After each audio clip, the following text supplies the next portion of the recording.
और इस बीच राजधानी भोपाल से बड़ी खबर सामने आ रही। पूर्व डिप्टी कलेक्टर निशा बांगरे का कांग्रेस से इस्तीफा। पीसीसी चीफ जीतू पटवारी को अपना इस्तीफा दिया है। कांग्रेस पर वादा खिलाफी का आरोप लगाया है। पद से इस्तीफा देकर लड़ने वाली थी चुनाव। कांग्रेस ने टिकट देने का किया था वादा। लोकसभा चुनाव से पहले कांग्रेस को एक बार फिर झटका लग चुका है। निशा बांगरे ने अपने पद से इस्तीफा दे दिया है। पीसीसी चीफ जीतू पटवारी को अपना इस्तीफा सौंपा है। कांग्रेस पर वादा खिलाफी का आरोप लगाया है। कांग्रेस ने टिकट देने का वादा किया था।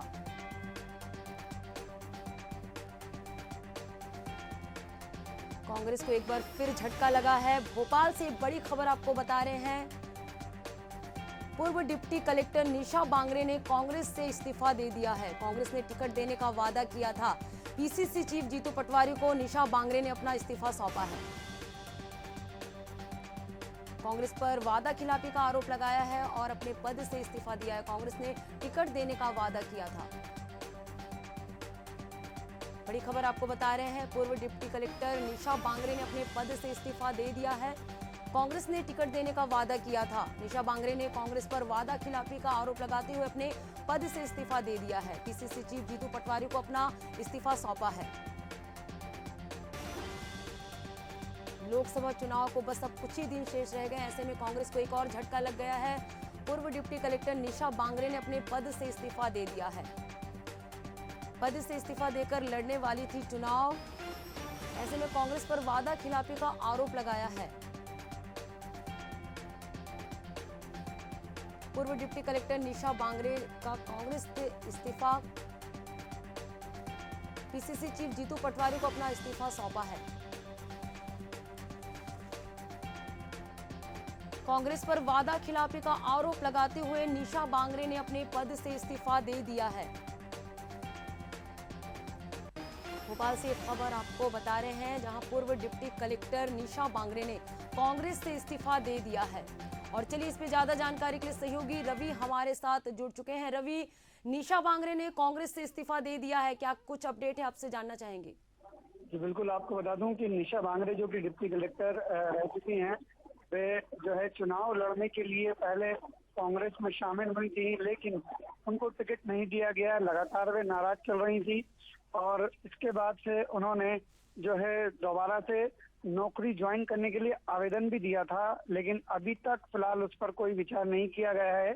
और अब जब उनको नई कार्यकारिणी में जीतू पटवारी के साथ मीडिया विभाग में जिम्मेदारी दी गई थी, अब ऐसे में उनका इस्तीफा सामने आ रहा है और वे अब कांग्रेस से प्राथमिक सदस्यता से उन्होंने इस्तीफा दे दिया है। और माना जा रहा है सूत्रों के अनुसार कि वे अब बीजेपी में शामिल हो सकती हैं।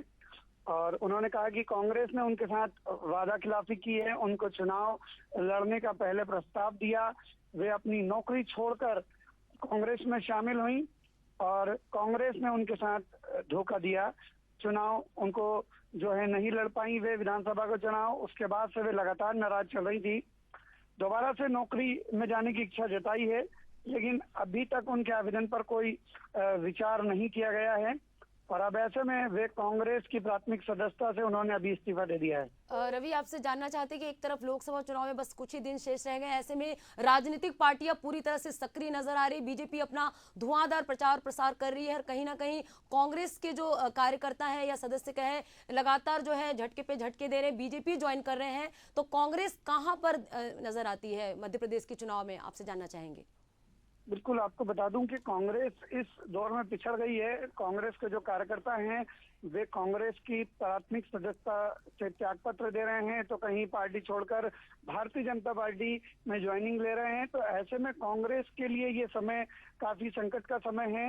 लेकिन कांग्रेस के जो नेता हैं उनका कहना है कि जो लोग विभीषण हैं वे पार्टी को छोड़कर जा रहे हैं, जो धोखेबाज लोग हैं वे जा रहे हैं। ऐसा पार्टी के नेताओं का कहना है कि उनकी पार्टी में से कचरा साफ हो रहा है।